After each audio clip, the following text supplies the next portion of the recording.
Good morning and welcome to the Killik & Go podcast for Friday the 1st of May. As we go into election week, we've had a lot of volatility in markets this week, and that's principally stemmed from a poor US GDP print where it came in at 0.2% quarter-on-quarter growth, well below the 2% target. We also had a pretty lackluster piece of commentary from the FOMC committee, Federal Reserve Committee, talking about why the economy is slowing down. So part of it is transitory, the weather impact and West Coast port bottlenecks in the US, but part of it is the US dollar appreciation, higher personal savings rates. So the amount of money that's been saved through the fall in gasoline prices not being spent in the economy, and a lot of those big energy companies in the US are not investing in capex at the moment because of the uncertainty around the oil price. So these issues have caused the economy to tighten, to slow down, and taken a little bit of the pressure off the Fed to raise interest rates. But what we're seeing at the moment is the US dollar rolling over. So this is a big reversal of a key trend that's been driving markets recently.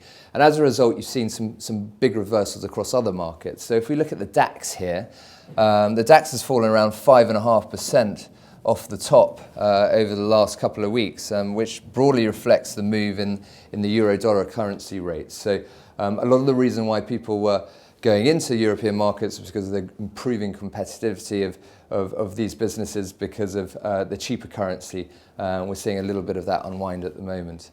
US dollar continues to drive other asset classes as well. So you've got quite a big rally in Brent from a admittedly oversold position. That's now back up to around $60 a barrel. And you can see the emerging market response to the weaker dollar currency has been pretty impressive.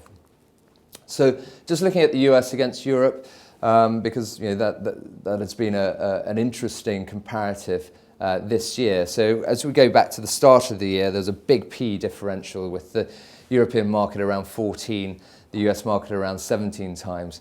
That's closed to around a one P point differential now. And that's at a time when Eurozone financial conditions have actually now started to tighten again. So this was part of the catalyst to be going into Europe, but we've seen the oil price go up, we've seen the bond yields start to go up, and we've also seen that European currency strengthen. So potentially the European market looks slightly less attractive where we stand today. We continue to remain pretty optimistic about a second half pickup in the US economy.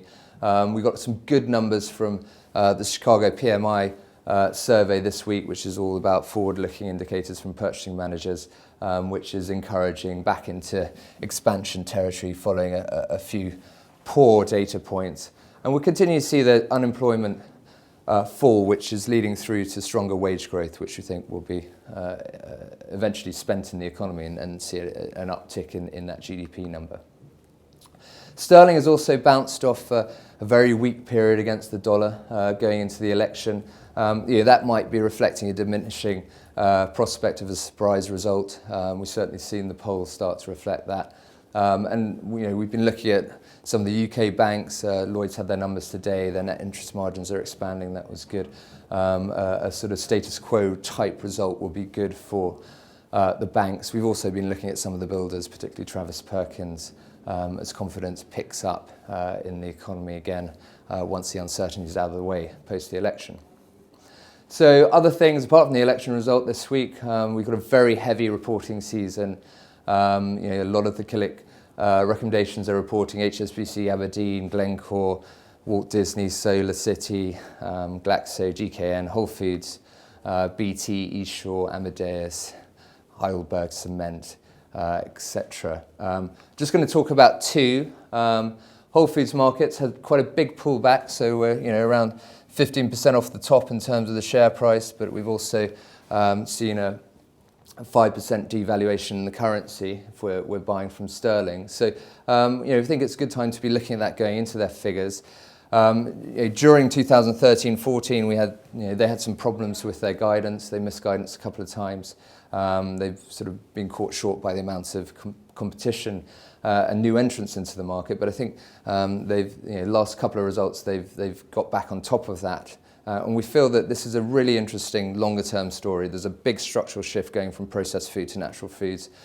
Whole Foods is the global brand leading business within this space. We've got a very profitable store expansion program going through, and because the stores are young, the comparative comps continue to accelerate from a low base. So all the efficiencies of greater purchasing power, better price management are starting to come through. So we think we've gone through this EPS inflection. We're going back to EPS growth within Whole Foods, and we think they can continue to drive growth by opening more and more stores. They're currently 400 stores in the US. They're targeting 1,200 by the end of this program. So continue to think that's a very interesting story. BT also this week, that also has further to go in our opinion. It's been a fantastic share price recently, but they've just done a deal with EE to buy EE. And post that acquisition, they'll have around 50% of UK industry profits, and we feel can deliver significant network advantages through that acquisition, and continue to benefit from the convergence as fixed line operators buy mobile operators, and it becomes a seamless activity between the two.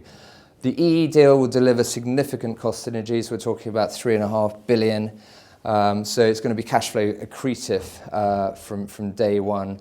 And I think as concentration in mobile in the UK continues to increase, the operating margins in that business can grow. So there's real scope for improvement there. So looking at the free cash flow multiple of 2 years out, we're only on around 11 times, and with leverage in the balance sheet falling quite significantly, we think that dividend can grow over the next few years.